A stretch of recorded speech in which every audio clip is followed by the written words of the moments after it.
Hello, my name is Daniel Nenny, and I'm the founder of SemiWiki, the open forum for semiconductor professionals. Since going online in 2011, SemiWiki.com has registered more than 200,000 active members. If you're not a member of the SemiWiki community, please register as my guest. Hope to see you there.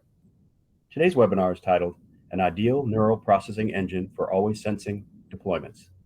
The presenter is Sharad Choli, Chief Scientist and co-founder of Expedera. Sharad is an expert in AI frameworks, power-aware DNNs, and programmable data flow architectures. Prior to founding Expedera, Sharad worked in hardware and software engineering roles at Cisco, Memoir Systems, and Microsoft. Okay, let's get started. Over to you, Sharad. Thank you. Hello everyone. Welcome to today's webinar. Uh, as mentioned, I'm Sharad Choli, Chief Scientist and co-founder from Expedera. Today we'd like to discuss a NPU solution or neural processing engine solution for always sensing deployments. So in last decade, except for touch, voice has become a very important interface to the devices surrounding us. We don't even think about asking Siri or Alexa about a question or about playing a song. And these always listening microphones or these always listening devices have become an integral part of our day-to-day experience. What we see is there is an untapped potential in most of these devices, that most of these devices have an camera sensor that is available that is actually has the potential to look out in its field of vision. And if we can use this camera to sense what is in the surrounding or enable this in terms of interaction with the devices, then we can enable much more immersive and interactive experience for the users. And in this presentation, that's what we would like to discuss. What are the applications that will benefit from always sensing devices? What are the architectural considerations for such deployments? And how Expedera can enable such architectures. Before we go further, let's quickly visit what the high-level requirements would be for such devices. So an always sensing subsystem needs to be ultra-low power, primarily because some of these are battery operated and most of these are passively cooled deployments. Then these systems require minimal and deterministic latency, that as user is interacting with the system should behave in a consistent fashion always, that there shouldn't be a lag between the interaction and the response. These deployments also need to be privacy focused and friendly. So privacy and security needs to be a consideration while defining the hardware architecture itself. And finally, it's not a single neural network that we are looking for. It's actually multiple neural networks cascaded with each other. And that's going to define a workload for always sensing. And so it's to create a rich user experience, the always sensing system needs to have multiple stages from standby to activity, where different levels of workload can be deployed. So what are the use cases for always sensing applications? So the first use case that's come to mind is a standby case where the devices are waiting for a user to start interacting with it. And in such cases, we are trying to recognize if there is activity and what the activity means, if it's a person, and what if we can recognize the features or if the facial recognition, based on that, we can have a personalized experience regarding these devices. Then there is interaction with the devices in terms of gesture recognitions or in terms of pose tracking, and with that you can actually control the devices to do different behavior, or you can program these devices to do different behavior. Finally, you can also use always sensing in active mode, where the applications are fully active in application processor. And in this, like, let's take example of video recording. When you're recording the video, the always sensing camera can find if how you are doing the control, or if you want to zoom in or zoom out, or you want to use this specific thing as a snapshot, and you can actually do this without even touching the device. So there are many use cases and many applications that can benefit from always sensing processing. One way to visualize, or one way to imagine this, is to think that an application developer has a programmable interface toward the surrounding, that they can understand if there is activity or not, what kind of objects are there in the surrounding, what users are seeing, which users are they, and identification to the users, and what their gesture mean. And this can seamlessly enable a more immersive engagement with the users, both in a standby mode as well as in active mode. So why are we talking about this right now? First, we see the industry being matured. One of the industry leader has already announced a product which has always sensing capabilities, and others will likely to follow suit. Second is that the neural network frameworks has enabled edge-friendly deployment of models. So we see techniques like quantization aware training, low bit quantization, sparsity, distillation, network architecture search. All these techniques combined has enabled a class of models which can be easily trained and deployed with low footprint of operations and weights. And in this chart on the right, you would see 3 examples of such cases. Even though they have different characteristics in terms of operations, weights, and activations that are being generated, you would notice that their actual footprint in a non-active mode, which is the number of weights that are required, is significantly lower than the comparison with ResNet 50 or any other server class models.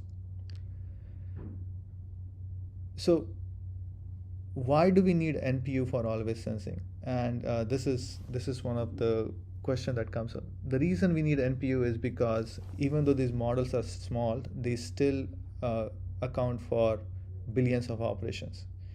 And if you'd like to run your always sensing application with few FPS, we are talking about tens of billions of operations being performed every second.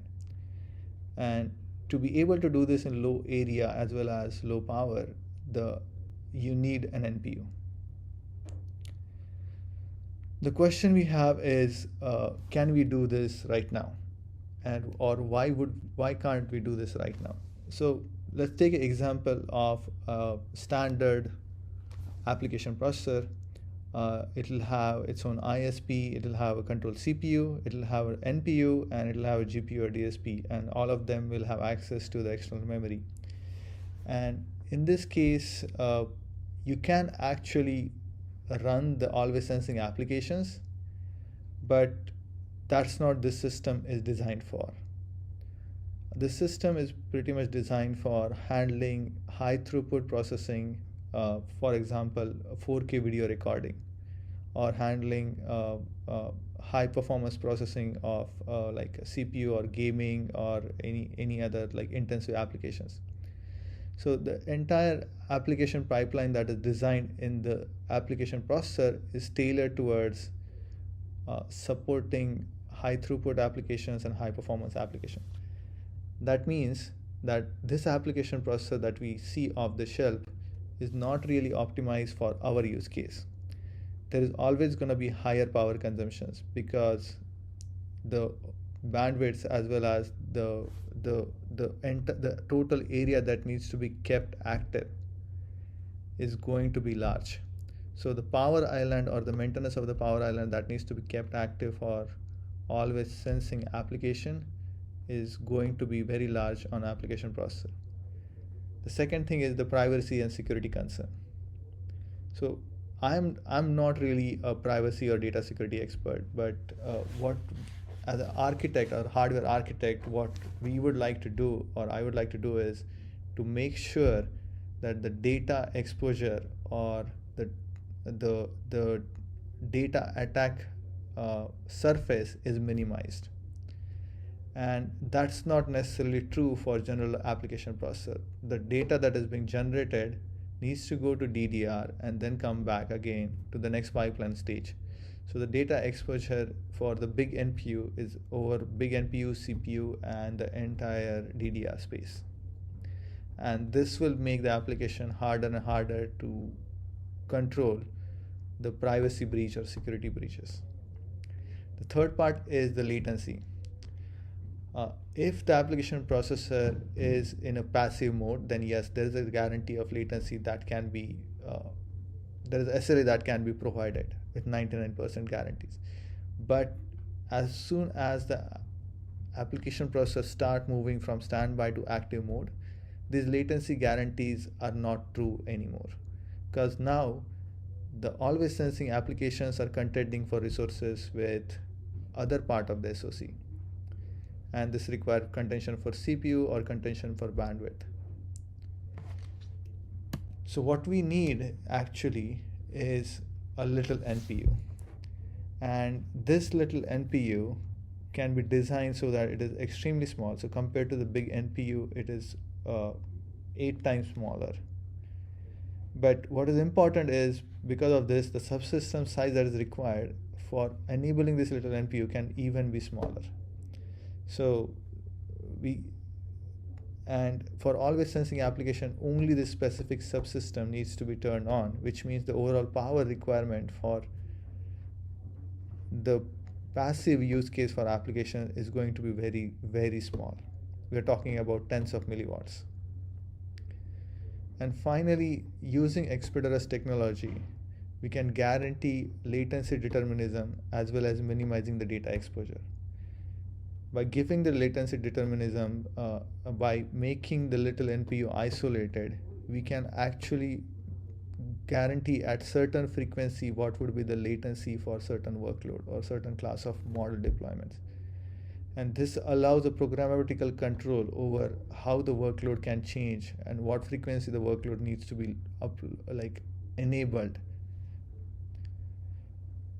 Also, using the packet-based execution approach, Expedera can make sure that the data that is sent from the little NPU is extremely minimized. That means that most of the data that is being generated, all the intermediate activations that are generated, they are kept within the NPU subsystem itself. And this minimizes the attack surface that we have in terms of security and privacy. So what kind of architectures do we see that would little NPU enable? So first we see that little NPU can be very easily integrated with sensors or near sensor processing.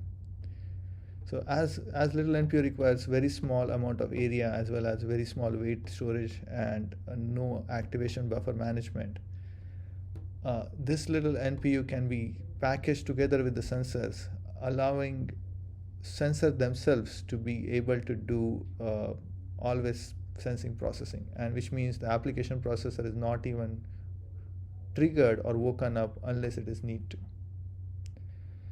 Then we see that the little NPUs will be actually integrated within the coprocessor world. And here we are taking an example of ISP coprocessor. And in this case, the benefit is that the little NPU can not only be used in a passive case, but also in case of active case where you're doing recording or where you're trying to capture a snapshot, the little NPU can actually be used as a control subsystem for the ISP pipeline. And finally, as the evolution always happens, most of the new architectural blocks do get integrated into the application processor for cost-saving purpose and the power optimization purpose. And we see this being the final evolution of the little NPU architecture.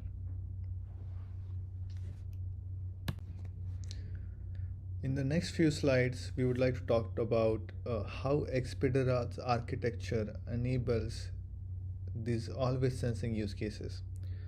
So Expedera uses packet-based architecture for executing a neural network, and which minimizes the memory requirement for activations and keeps everything on a small NPU subsystem. The way the architecture is defined, it is optimized for power, which means that the power requirement for executing a neural network will be 2 to 3 times better compared to any other solutions out there. And finally, the architecture is defined with decoupled building blocks, and using these building blocks as a way to scale independently of each other, we can give the best performance per area in terms of IPS per millimeter square. So let's talk about that. So what is a packet? A packet is a continuous fragment of a neural network layer. And this fragment actually has all the information about what the layer is, what the execution is, where the data is residing, what the priority of the execution is, and so on.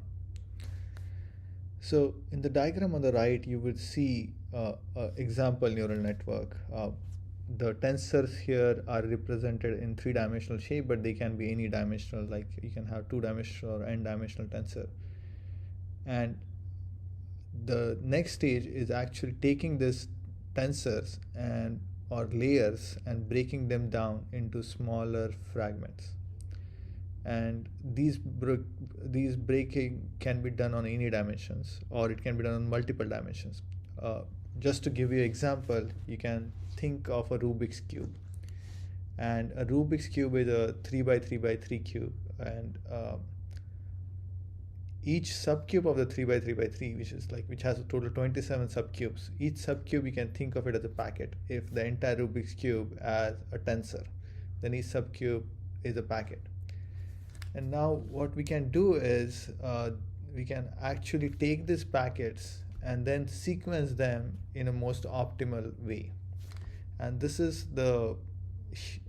these are the algorithms, these are the patented heuristics and algorithms that are being created in Expedera compilers, where packets can be ordered to actually meet the customer requirement. So customer requirements can be, okay, reduce the latency, or reduce the bandwidth, or keep the on-chip memory minimized. And based on these directives that we get, the compiler can order the packet in a way where we can actually meet the goals of the optimizations. So what we can achieve is we can achieve a theoretical minimum memory requirement for execution of an end-to-end neural network. And this is possible because during the compilation process, we always keep into account the entire neural network. We are not really trying to optimize a layer down to smaller execution units. We are trying to optimize the execution order of the entire neural network. And so what we get is a minimal memory footprint requirement as well as a minimal bandwidth requirement using packets as approach. These packets, once compiled, this packet stream can execute natively on the NPU. So on the right hand side, what you see is a block diagram of the NPU. The SSP is the sequencer and scheduler processor, which are taking the packets and generating the cycle level commands for controlling the different building blocks. Now there are 5 building blocks, including memory and computation logics, and these building blocks are completely decoupled from each other. They talk to only neighboring blocks, which means that there is no global interconnect or global connections. Everything is a deeply pipeline, and because of this nature, we can scale the design as we want in both the direction. And this gives us immense scalability, going from very small TOPS, less than like few gigaops, to 120 TOPS, and still be a single core engine. Because the entire pipeline, entire thing is deeply pipelined, and the data is made sure that it's stored where it is needed, we can minimize the power required to move the data and guarantee that the hardware is always utilized. So this gives us 18 TOPS per watt performance, which we already measured on ResNet 50 on 7 nanometer test chip.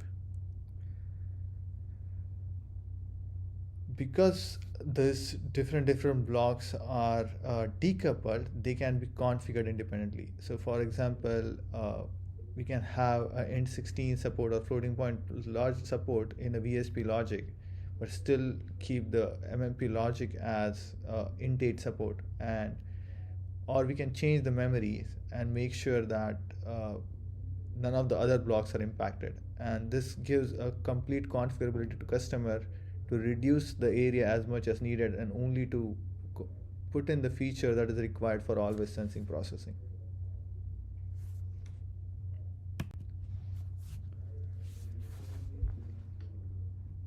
With that being said, let's look at an actual practical example of how packets help for memory optimization. So here we are taking the same three networks that we saw before, and we are comparing them to layer-wise execution versus packet-based execution. So you will see networks being YOLO v5, MobileNet, and NanoNet Plus, and the execution, the bars are alternating between layer-wise versus packet-wise execution. And this data is provided for only 0.5 megabyte of NPU memory, which means this is very small footprint in terms of area. This in 7 nanometer, this is going to be 0.25 millimeter square footprint around. So you can see that the packet-wise execution with just 0.5 megabyte of NPU memory, we can keep all the activations within the NPU itself. So the only data transfer or only bandwidth that is required is for the weight transfer. But when we go to the layer-wise execution, the weight transfer is very small part of this bandwidth, and most of the bandwidth that these networks are using is actually for activation management. The other benefit of this is that we can schedule the access to the memory very effectively, which means that we do not necessarily need a very high bandwidth external memory. We can load the weights in parallel and make sure that the throughputs is high and the utilization is sustained during this external memory access.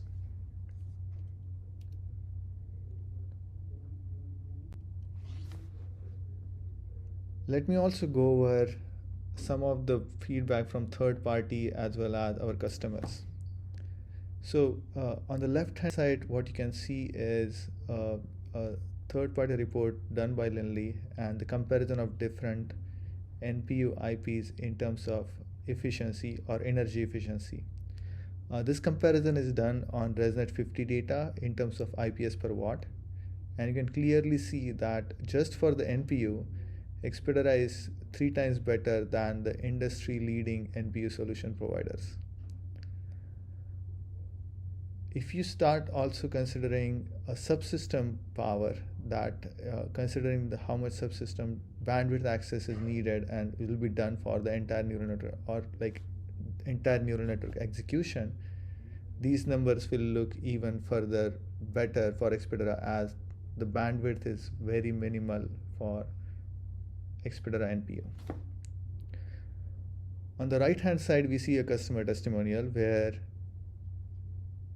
a customer was trying to achieve a low light video denoising for 4K frame rate, and in this case they couldn't even find a solution which can meet their frame rate. Like the former NPU were barely able to achieve 2 to 3 frames per second. So Expedera's NPU was able to do this by using packets as an interface and by reducing the memory requirement completely, so that even at a higher resolution as 4K, we can maintain all the activations within the NPU without ever needing to go to the external memory. And this allowed us to achieve the 4K resolution rate with much lower power, with 2x the lower power, giving overall performance per power boost of 20x. So we have a question and answer session coming up just in 2 minutes, but in summary, always sensing application requires a right-sized NPU and a right-sized NPU subsystem, where you need to take into account the area and power requirement for the entire subsystem, as well as the bandwidth requirement for the subsystem. You also have to look into the privacy, latency determinism, scheduling, and exposure for the data that is being generated and created. And what Expedera can provide is the best in the industry solution for enabling always sensing application. What Expedera can provide is a guarantee that we can give the best TOF per watt as well as best IPS per millimeter square, while minimizing the data exposure risk and giving the deterministic guarantee for always sensing NPU.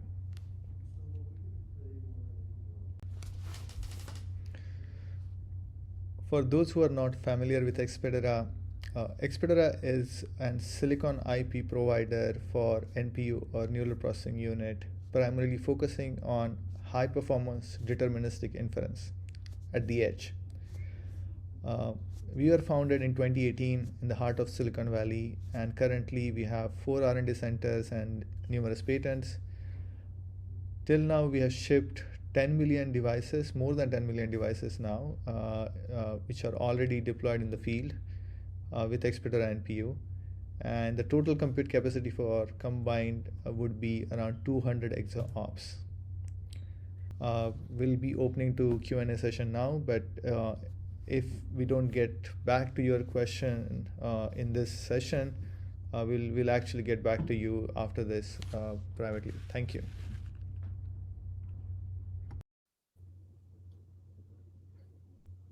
Great presentation. Thank you, Sharad. Thank you. First question. You mentioned contention with the big NPU. Can you explain a little bit more about that?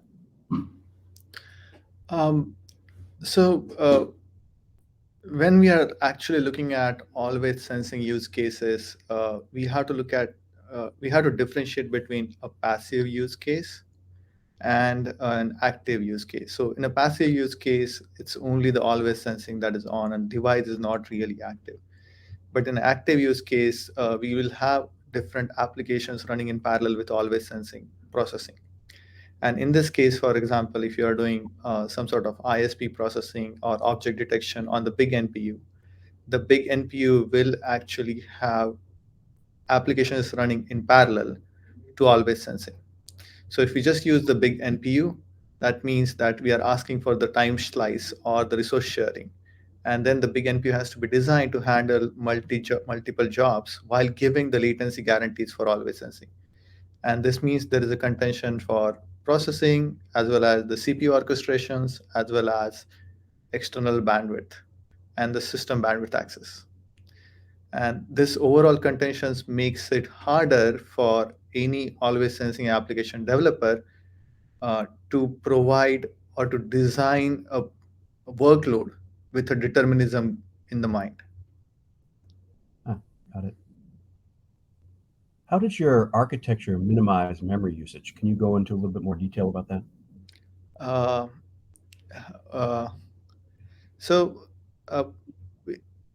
I basically covered that we use packets as a way to compile a neural network down to smaller granularity.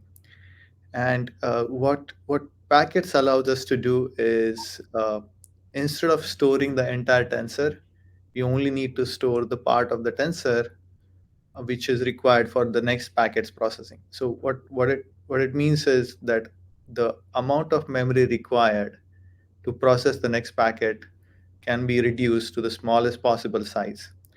And this gives us ability to free up the memory if it's not needed for future processing. So we are being extremely greedy in terms of freeing up the memory. And this makes so for the entire neural network, instead of storing like the entire tensor, and so on, we can just like have a very small memory footprint and go through the entire network.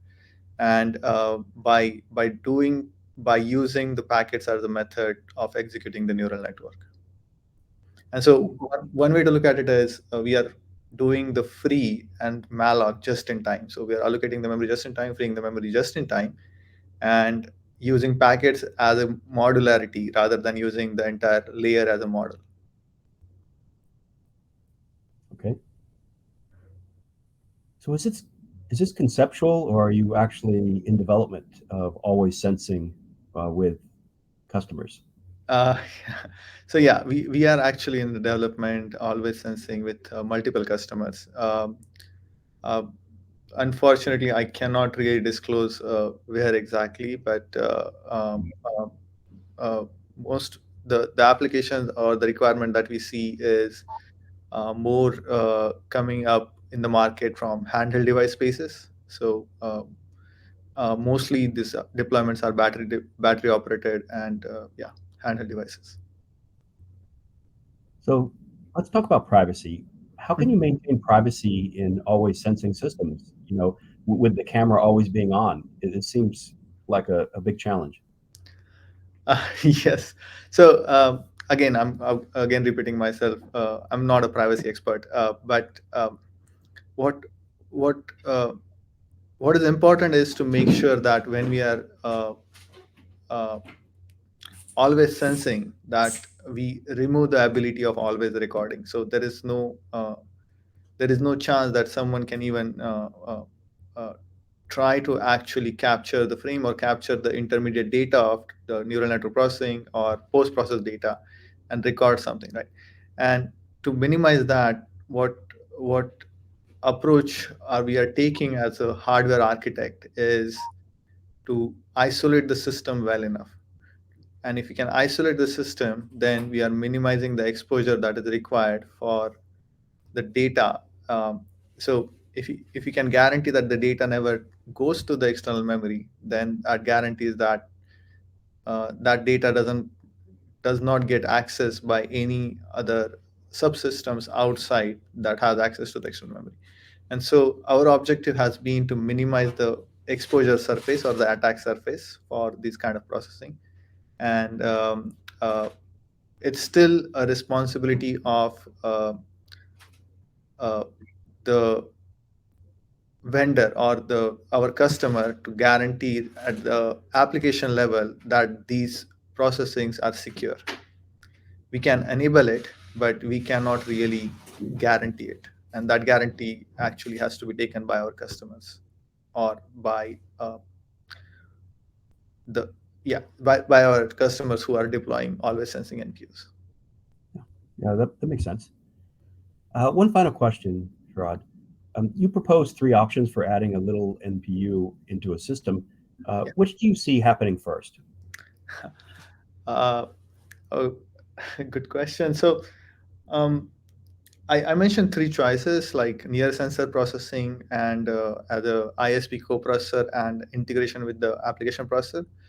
The third one, the integration with the application processor, is the hardest of the three. Like that's basically uh, very few um, very few companies in the industry actually have that capability of designing a full blown application processor.